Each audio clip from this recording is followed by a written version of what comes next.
rare and balanced view on politics in today's world. Based on facts, born of rationality, common sense, and logic, providing context on today's events. This is American Perspective with Rick Thomas.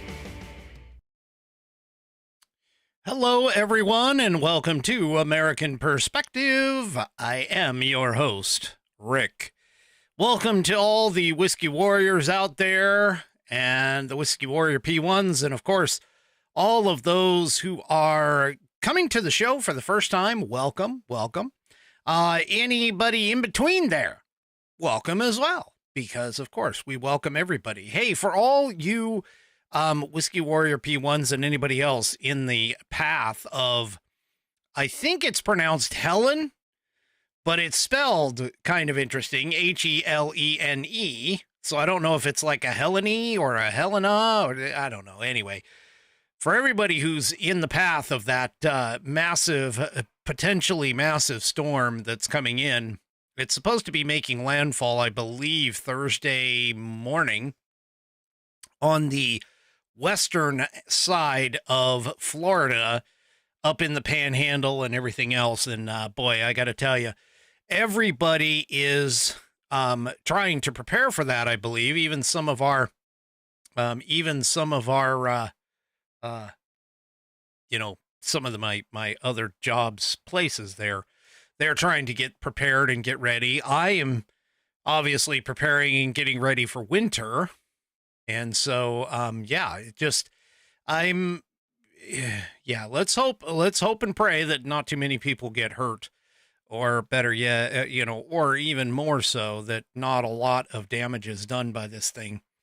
It's supposedly, I've heard, is that as it crosses the Gulf, because the Gulf is actually fairly warm this time of year, it's going to be, gaining in strength, across that Gulf. So, and I guess, I just got told by Nana of JJS that Cat Turd, who is a huge, what do you call it, influencer in the conservative movement, and he is apparently in the path of the hurricane as well. So, like I said, let's just hope that it's not as bad as what they are predicting, and that people, are safe. Stay safe, get yourself ready, buckle down, so on and so forth, because like I said, it's coming in a couple of days, or it's anticipated to make landfall in a couple of days. I was kind of looking at it this morning because of the fact that my brother-in-law actually lives down in Florida now, and so, yeah. Anyway, so that's, as far as like the preparations that I'm making, I've got, I ended up getting a couple of, items that I've been waiting on, because as you may or may not remember, I heat exclusively with wood up here. And I have a nice little radiant wood wood stove that I heat. And so, heat with, and I had to wait for a couple of things to come in, and they both came in today when they were supposed to be split between Wednesday, which is tomorrow, and next Monday. So I actually ended up getting them earlier than anticipated, which is awesome.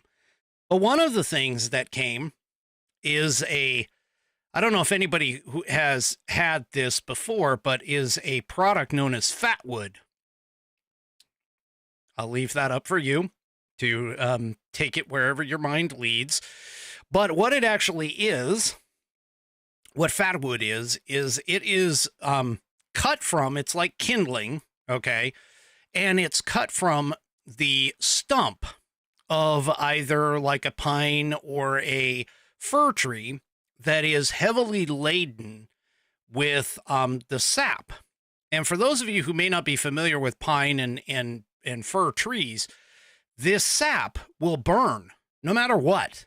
I mean, it burns, without any kind of hesitation. And this is really good starting wood, to start your fires. It burns hot, and it will burn quite quite well to get your fire started. And this is my first year of actually using fat wood, so we're just going to have to see how this goes. But because it is so heavily laden with the sap, or the pitch is what what I have grown up calling it. Because it's so heavily laden with that, the smell from this is just absolutely phenomenal if you like the wood smell.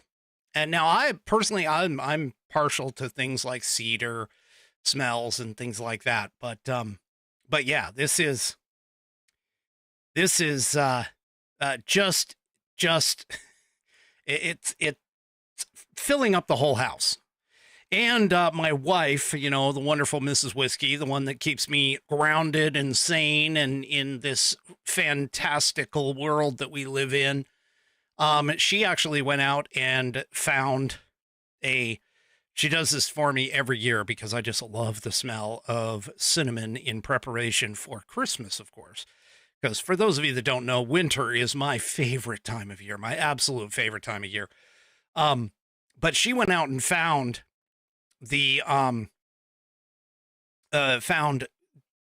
pine cones that are scented with cinnamon. And that cinnamon is just, just smells absolutely wonderful. Absolutely wonderful. And she's got that. And of course, that bag just goes in my truck, fills my truck up with the cinnamon smell in the cab. It's fantastic. I love it. I'm coming around to my favorite time of year. This is just absolutely fantastic. And of course, as always, I get this from every time I mention it, every time I say that I'm into winter, everybody is like, yeah, I like 98 degrees Fahrenheit in the shade.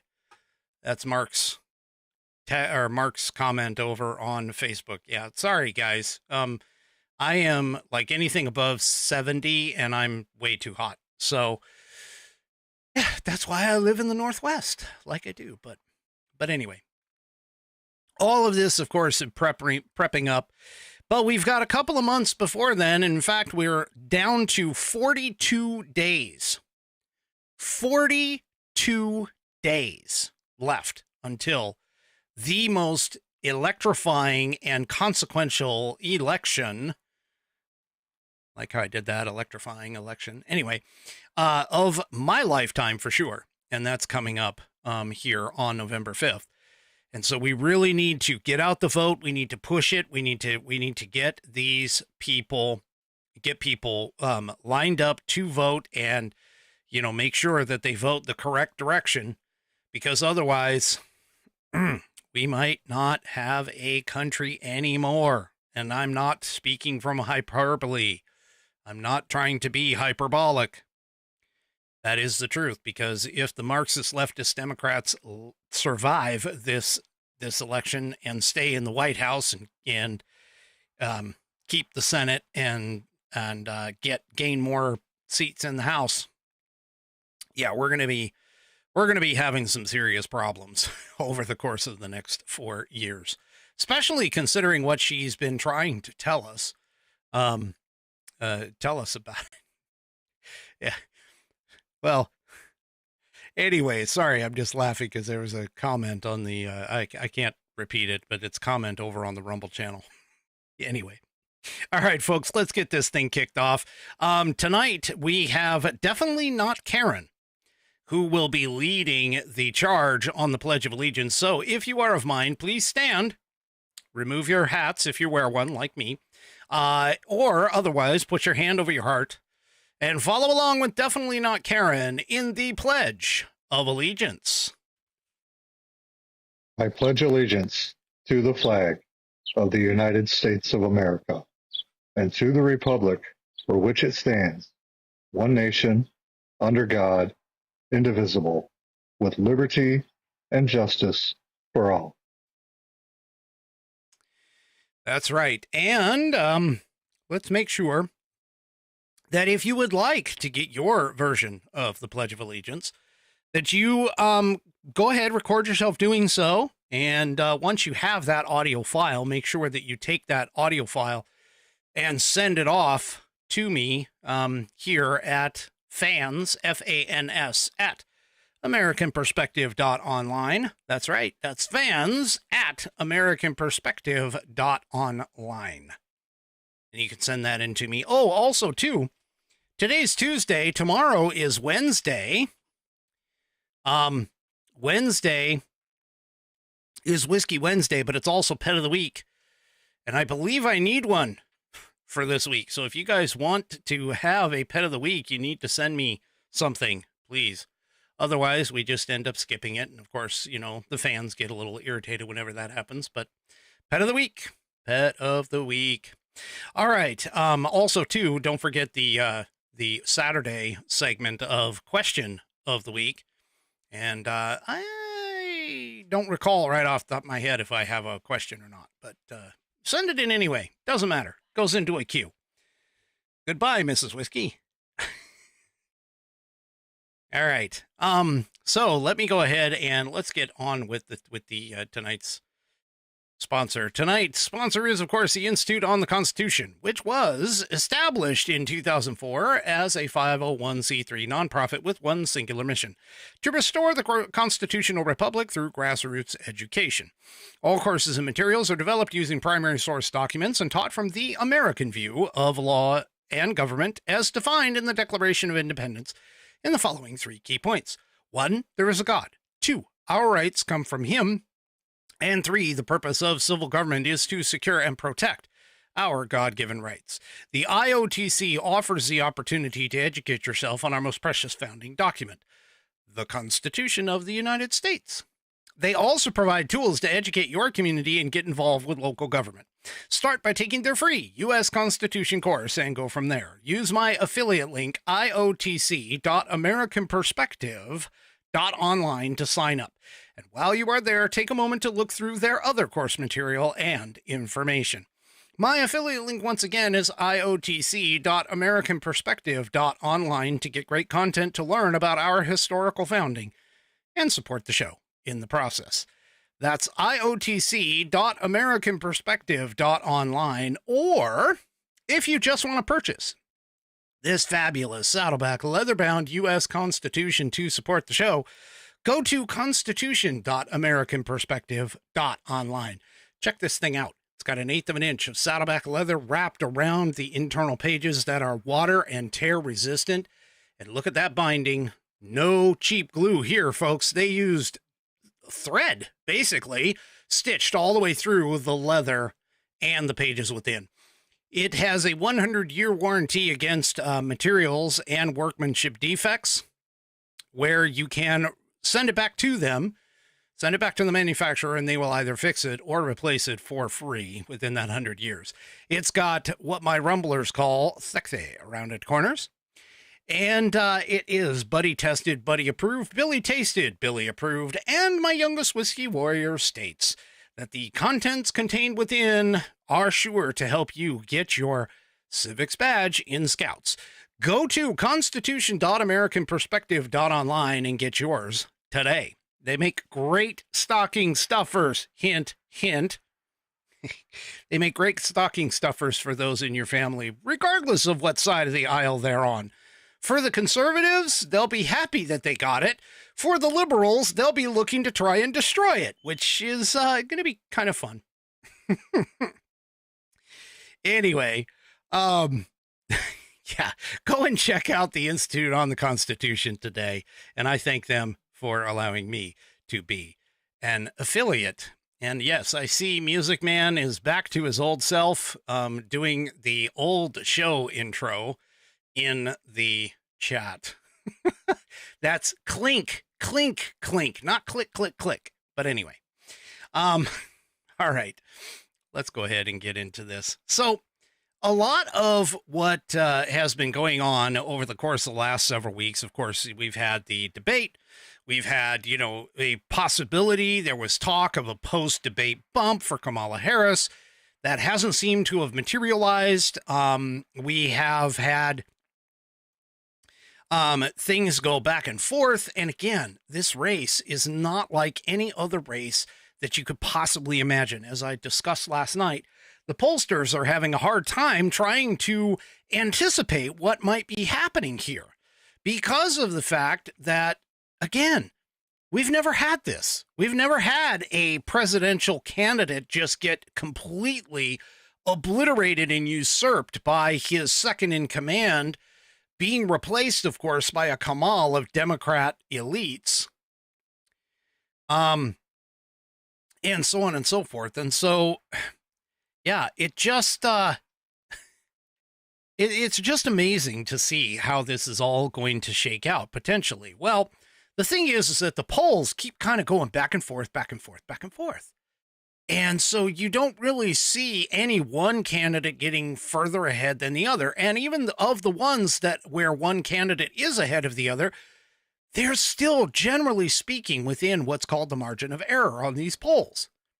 And so realistically, this race, at least as far as anyone's game at this point, tossing it up in the air.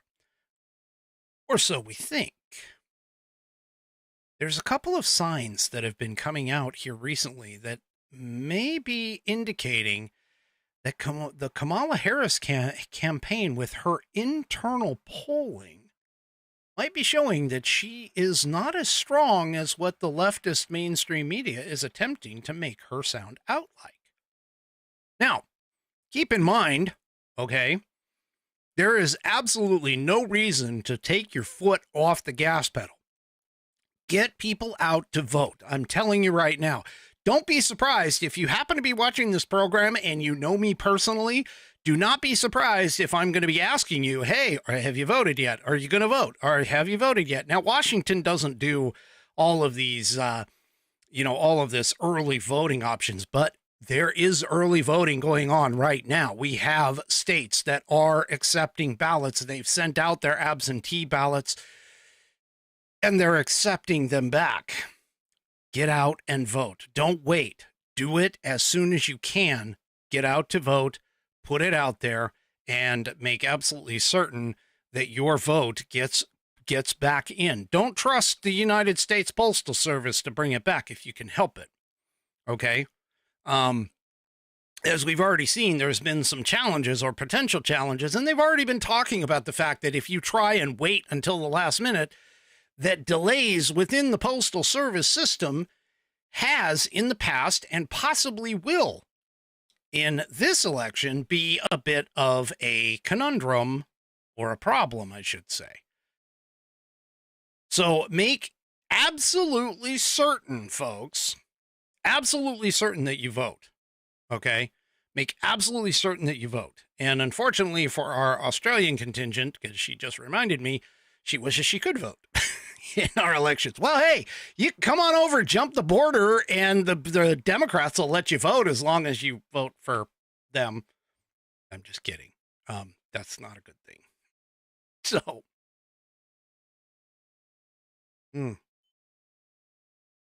all right.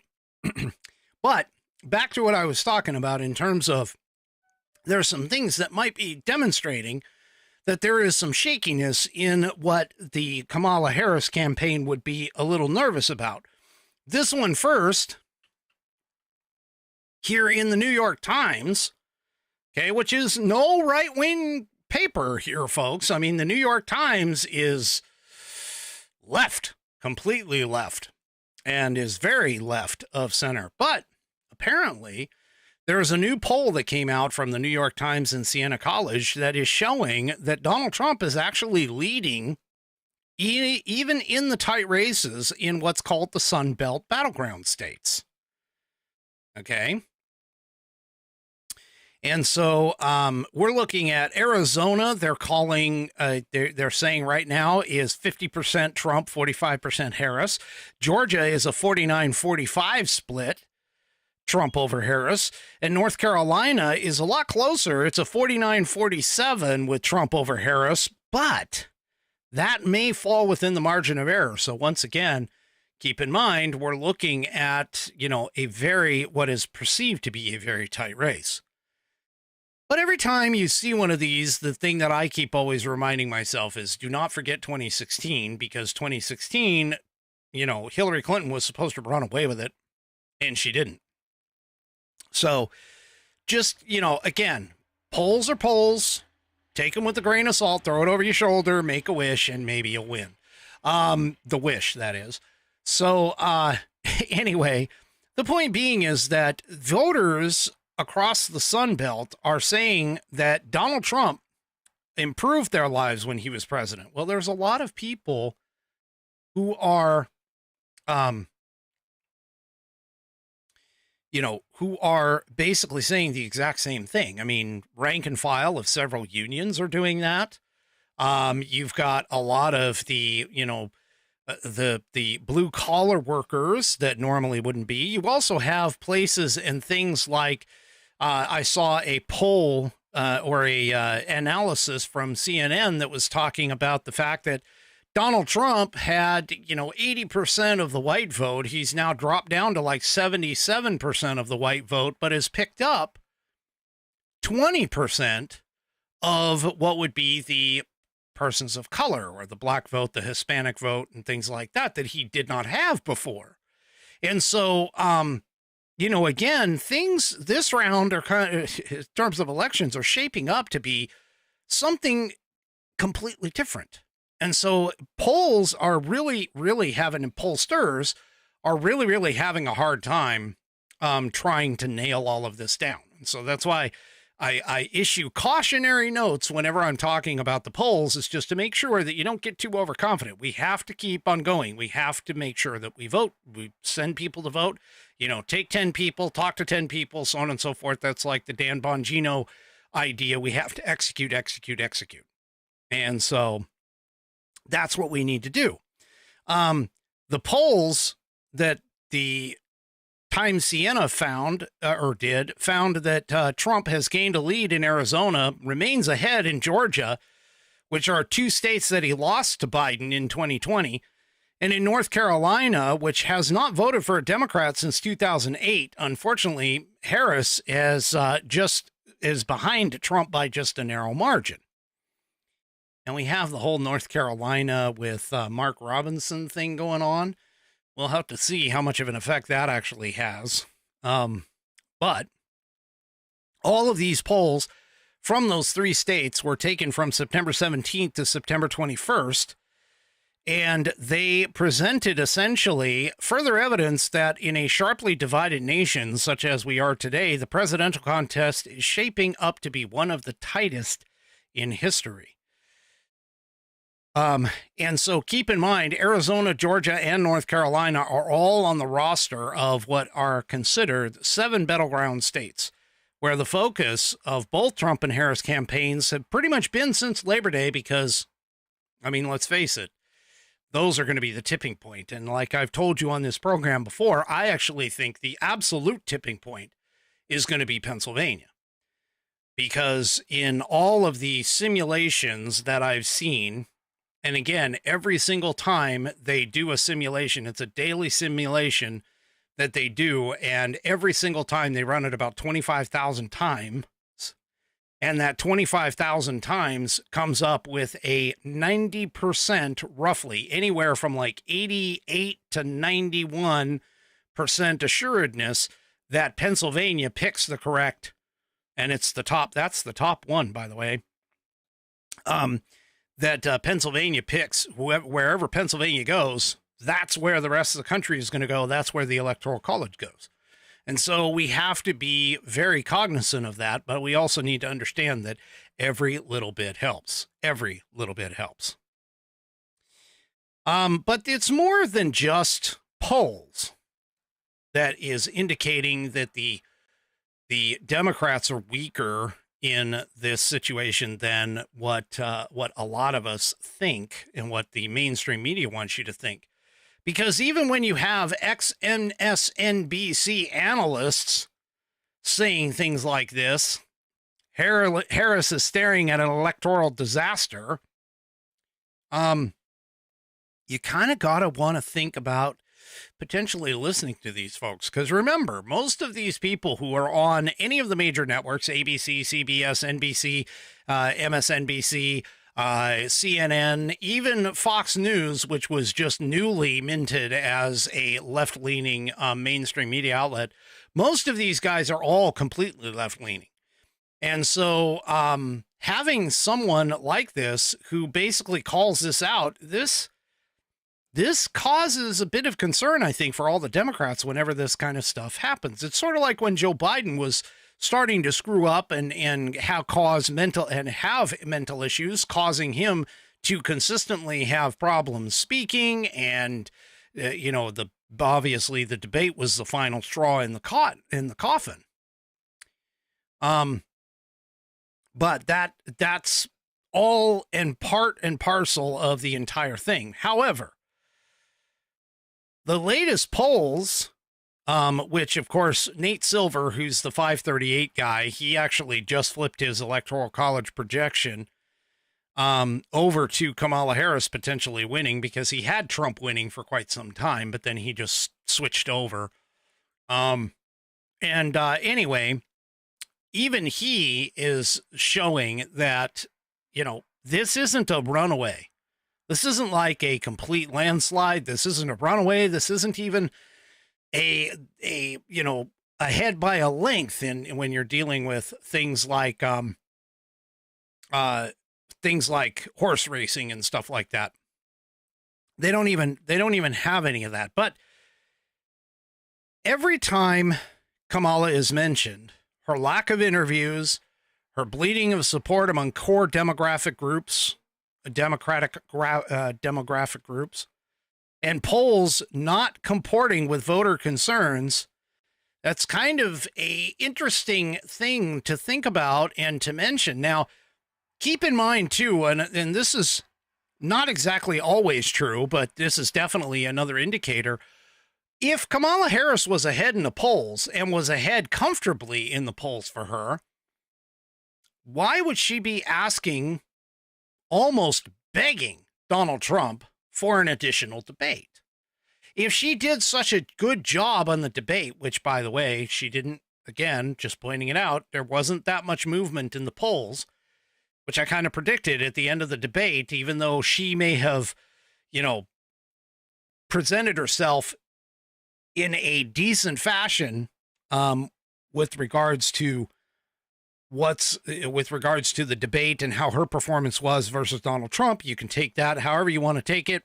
But the point is that if she were winning, if she were comfortable in that lead, if she really felt like she had it in the bag, she wouldn't be asking for another debate. And that's an indication. Also, too, she still hasn't clearly defined her entire program. And even in the sycophantic interviews that she's done with Oprah and CNN both, she's failed to provide anything substantive. She also did an interview on ABC where she was specifically asked to provide 2 key points where she was going to, make improvements, just 2 key indicators, 2 key actions, I should say, not indicators, but actions that was going to make the difference in her choice. And she could not articulate a single thing other than how she grew up and that her neighbors loved their lawns. And this is where the crux of the problem comes into play, because the mainstream media is not requesting her to do anything in terms of her interviews. And when she does do an interview, it's completely softball. Even the Oprah interview, when she was asked specifically, what are you going to do to make my life, and this was a young couple that was asking, my life better, she went into anecdotes and, pie in the sky kind of talk. She can't articulate specifically what she is going to do.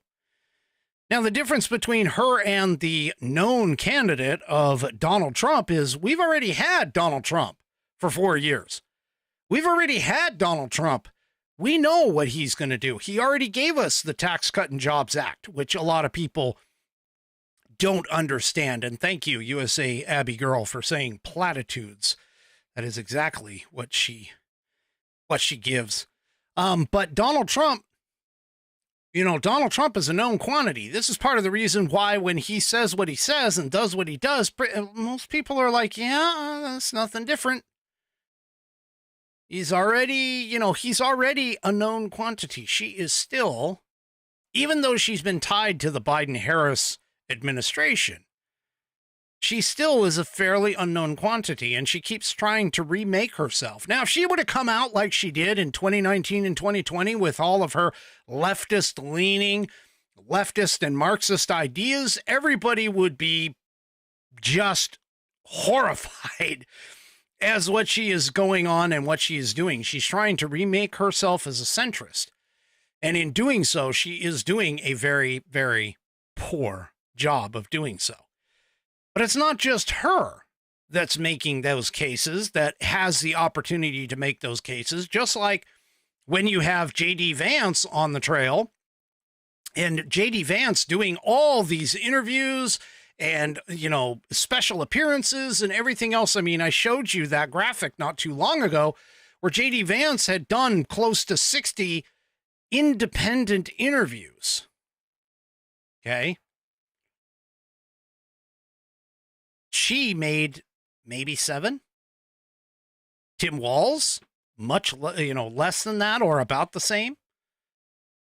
And so it's quite interesting to see when her even her own campaign people and surrogates have challenges articulating her positions. And that's exactly what happened on a Fox News interview not too long ago. And thankfully, the interviewer, Smith, was a very, that's her last name. Let me see where, so, let me see. So Monday, Kamala Harris's campaign surrogate, Kelly Hyman, who is apparently don't even go there. She's apparently an attorney and media commentator. She appeared on Fox News with Sandra Smith. Well, the interview was about as what you would expect a interview from Kamala Harris would go. Let's go on over here and take a listen to this. Oh, come on. I hate it when I do this. Yeah. Let's go back to this. What is Harris's plan? We're waiting. Yeah, okay, there's a lot of aspects to it in regards to looking at it online. So let's talk about lowering the grocery costs, because that's something that's brought up. The viewers can look at this online. She talks about certain things in regards to advancing the first federal ban on price gouging on food and groceries, to set clear rules to the road to make it clear that big corporations can't unfairly exploit consumers as well. Is that and happening? secure new Is that happening? It's not at this moment. No, this is her plan that's laid out for the first 100 days when she becomes president of the United States of America. Gouging, is that currently happening? In regards to I don't know exactly if that's currently happening or not, because I'm not privy to that type of information. Okay. But there are people are costing a lot of money in regards to groceries. Okay. It seems like you're having a hard time articulating her plan. And I'm not. Honestly, that's not true. Please, I'm constantly being interrupted by you, which, as a woman, I think is disrespectful. When I'm trying to speak, every time I try and speak, you speak over me. Okay. Final thought. Thank you so much for having me. Okay. I was giving you time there. All right. Thank you very much. I appreciate you joining. Okay, so yeah, let's break that down for just a real quick second. First of all, this lady, who, by the way, her name was Kelly Hyman. Yes, Hyman. All right. I know it's kind of strange, but anyway, she is a Democrat strategist apparently, and she got caught in a couple of things. First of all, she made the comment that price gouging was occurring. Now, for those of you that don't know, price gouging already is illegal. It's illegal for that to happen. So, you know, again, she can't articulate what she's going to do. She talks about the first ever federal price gouging law. Now, she clarified it and said on food and groceries, I'm going to have to like dig into my own history, but President Nixon tried to essentially do a price fixing kind of thing. So this isn't, unless it was that price fix wasn't on food and groceries, you know, that may not be the case. But again, you know, here we are, more government control. That's exactly what she's doing by putting in price gouging laws. And they, you know, even back when Nixon tried it, it's not just Nixon, by the way, you know, Nixon tried it, but also every single socialist and communist government in the world has tried price fixing and has failed miserably. Well, then the second thing that she does is she goes and she talks about being interrupted. Well, I mean, all Mrs. Smith said was, you know, price gouging, is it happening? And this woman said, well, no, I mean, I don't know because I'm not privy to the information. Again, price gouging. All that's going to do, if you go and put in price controls, just like with rent controls, people aren't going to be interested in it. I've already gone through this several times on this program. I've talked about how price controls work, how rent control works, and it doesn't work in favor of anyone, really. But the thing about it is, too, is that, again, this is supposed to be a smart Democrat strategist who is supposed to be touting and pushing and, you know, the Kamala Harris agenda to be able to articulate it clearly to the American public. And they still can't do it. All they do is they talk about these pie in the sky platitudes like, oh, price gouging. Price gouging is happening. Price gouging is not happening. If it were, it would be illegal. Hence, like when the egg industry had like price fixing or something going on with it, and they got taken to court over it not too long ago.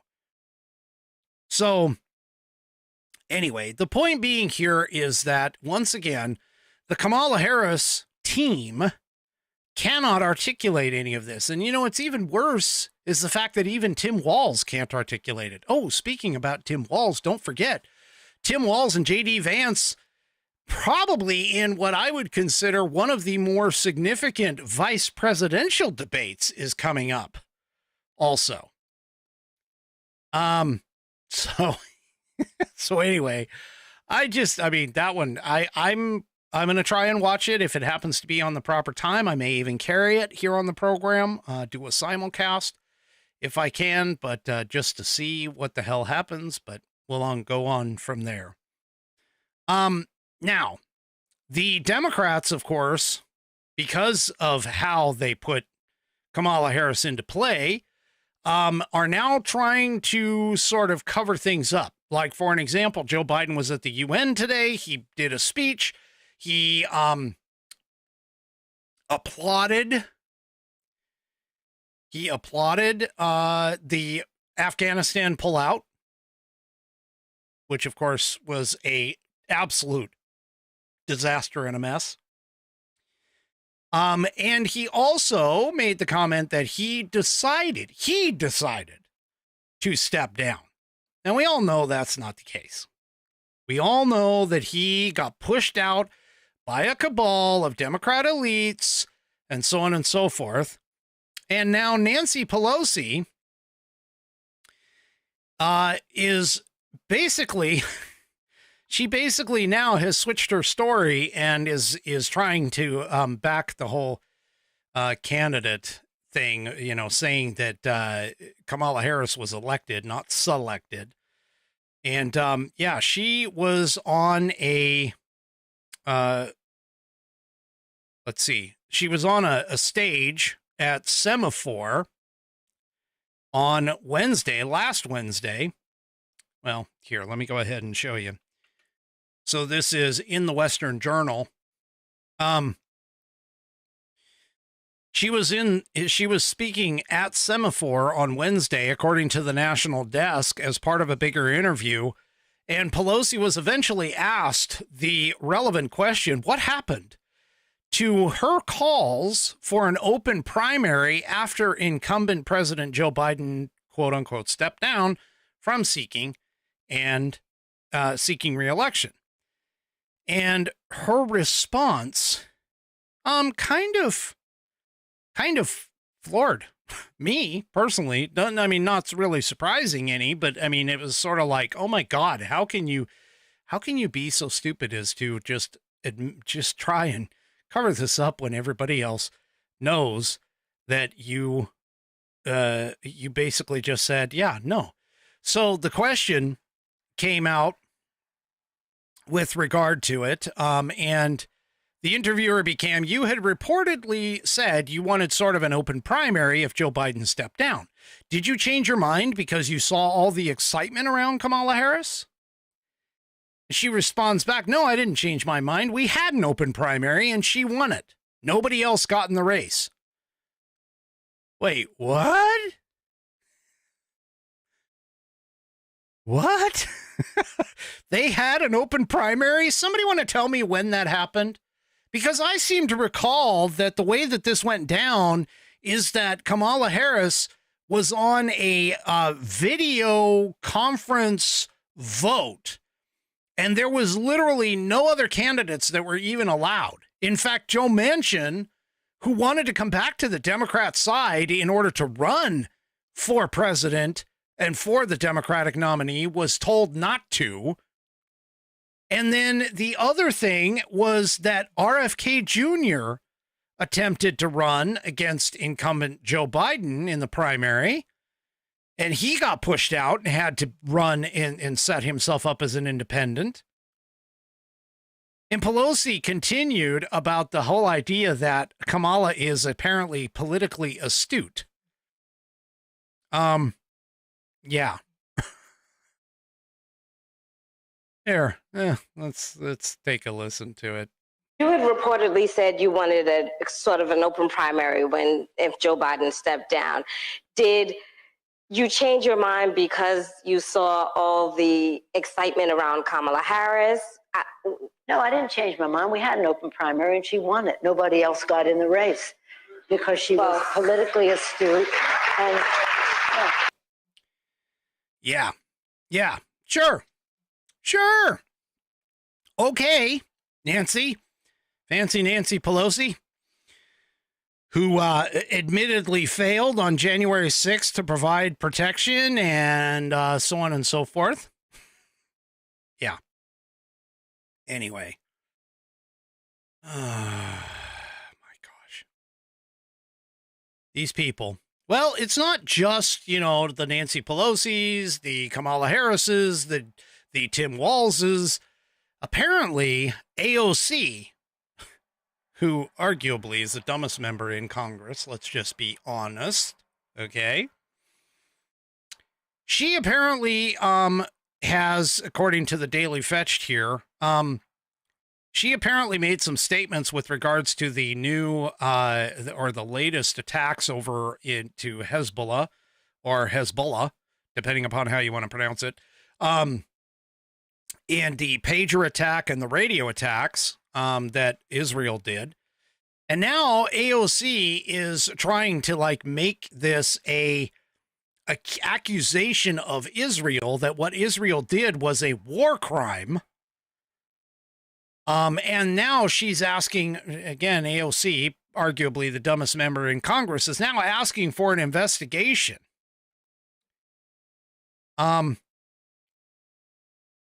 Then I guess she apparently, meaning AOC, tried to show that her claim of the exploding pagers was clearly in violation of U.S. policy.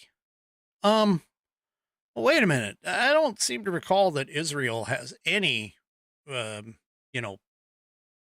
Israel become the 51st state of the U.S.? I don't think so.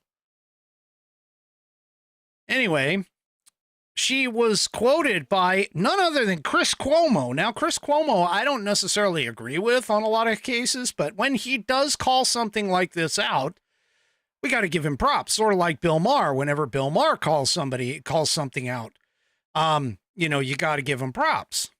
And anyway, so he then quoted AOC by saying, quote, "This attack clearly, unequivocally violates international humanitarian law, undermines U.S. efforts to prevent a wider conflict." And then she said that it violates U.S. policy. And as he points out, clearly Israel is not one of the United States, so they don't follow our laws and rules. He continues on and says, second, if the representative was suggesting that comparison to the United States should therefore not, let me go back. Second, if the representative was suggesting by that comparison that the United States should therefore not support Israel, good luck with that. And then he continues, here's what really bothers me about this salvo. She's dead wrong. This is why you don't accuse and then go in search of a crime. Yeah. So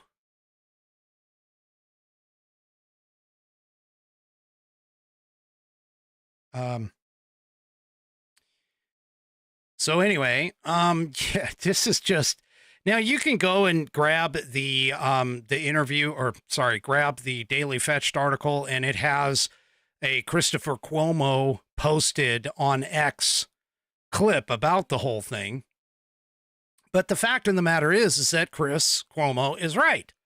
First of all, we have, the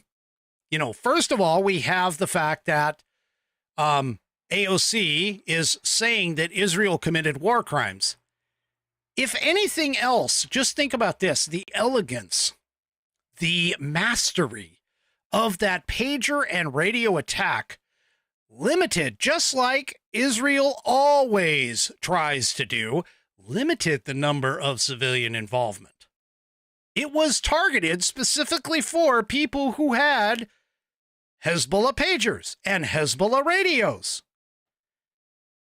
You can't say that they are not trying to limit the exposure into the civilian population. Hell, Bibi Netanyahu even just told, before they started bombing in Beirut, they put out a statement to the Lebanese people and said, hey, folks, get the hell out. If you are sitting there with a, bomb underneath your house, if you have a bomb underneath your house that belongs to Hezbollah, well, then it needs to go. I mean, you need to get out of the way and let us take care of it. And they do. That's what they do. Believe me, Israel is very cognizant of the number of civilian casualties. The problem comes from the fact that that organizations like Hamas and Hezbollah use civilians as human shields. And unfortunately, while not always a perfect ending, there are times where civilians will unfortunately become casualties of war, but that's not due to a lack of trying on Israel's part. Now, I would love to see, and so would Chris Cuomo, back to Ocasio-Cortez. She apparently failed to fully cite a Department of Defense manual in which she claims spelled out Israel's criminal culpability, which again, let's just point out, last time I checked, Israel's not part of the United States, doesn't necessarily have to follow our laws. So, anyway, Cuomo followed on with, here's the part that she left out, oddly, the next section after the one she cited. The use of mines, booby traps, and other devices is subject to the same rules and principles that govern the use of other weapons to conduct attacks. The rules include a prohibition against indiscriminate use of mines, booby traps, and other devices. Indiscriminate. What does that mean? It means that all feasible precautions shall be taken to prevent civilians from the effects of mines, booby traps, and other devices, taking into account all circumstances ruling at the time, including humanitarian and military considerations, he added. The War Manual, Cuomo continues, even specifies an example of when booby traps are not prohibited. It would not be prohibited to improvise a booby trap, for example, to retard an enemy advance. What does that mean? It could mean a lot of things. Well, here's the thing. Yeah, again, Israel has by far been the most cognizant country in the world when it comes to waging war against these terrorist organizations. They're actually not waging war against other actual nation states. They're waging war against terrorist organizations. And again, they don't have to follow our laws. And internationally speaking, the UN doesn't like Israel anyway, because if they did, they wouldn't have allowed Hezbollah to come back in, to come back into the southern part of Lebanon, and that is controlled by the UN, and set up all of those missiles and bombs and all those other sites for launching attacks into Israel. See, the UN doesn't really care. The UN is basically in control of the Arab nations in that part of the world, and they pretty much want Israel to get wiped off the map. So, yeah. Anyway, speaking of that war, too, apparently, according to this in the Epoch Times, the U.S. is sending more troops to the Middle East. Currently, the United States has about 40,000 troops in the region. But a Pentagon spokesperson said on September 23rd that the United States is going to be sending more troops to the Middle East as the conflict between Israel and Hezbollah in Lebanon escalates. Citing increased tensions in the region, Department of Defense Press Secretary Major General Pat Ryder said that out of an abundance of caution, a small number of additional troops would be sent, although he declined to say exactly how many and where they would be stationed, also what they would be tasked with. We currently have about 40,000 troops in the region, some of whom have been supporting freedom of navigation in the Red Sea, which that kind of, we gave that up, remember? The Red Sea is completely in the hands of the Houthis right now, according to all reports.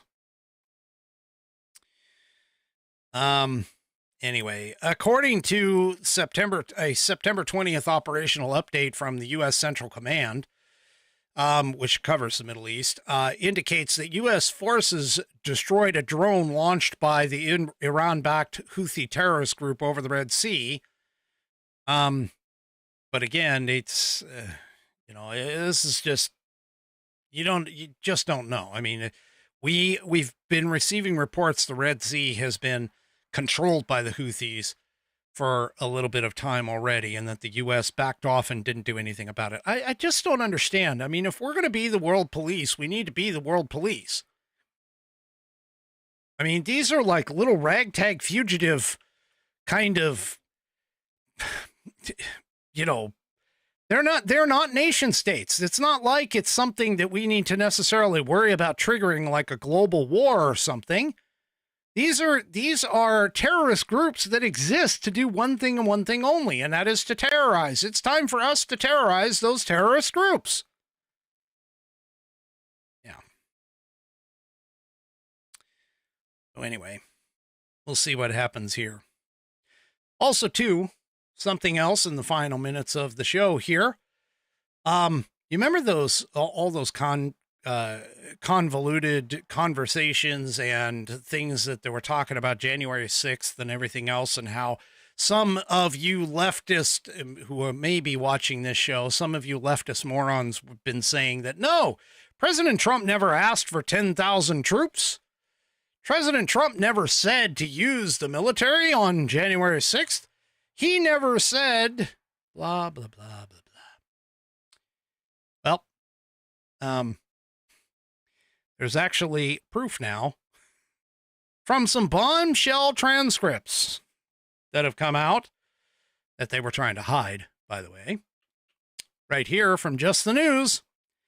A key lawmaker says interviews prove the Pentagon wrongly allowed optics to override security concerns in the lead up to January 6th. The Pentagon's top brass did not comply with Trump's orders because of political concerns and optics. So apparently he was during the lead up, Donald Trump told the Pentagon brass days before to, quote, do whatever it takes to keep the U.S. Capitol safe, including deploying the National Guard or active duty troops. But apparently top officials did not comply because of political concerns. All right, again, it's just throwing this out here, okay? Because of the Insurrection Act and the Posse Comitatus Act, military personnel cannot be used on American soil against American civilians. They're not allowed. Now, the Insurrection Act was not invoked. It was close, but it was not invoked on that day. The National Guard actually serves two masters. The first is, of course, the President of the United States as a military force for national defense.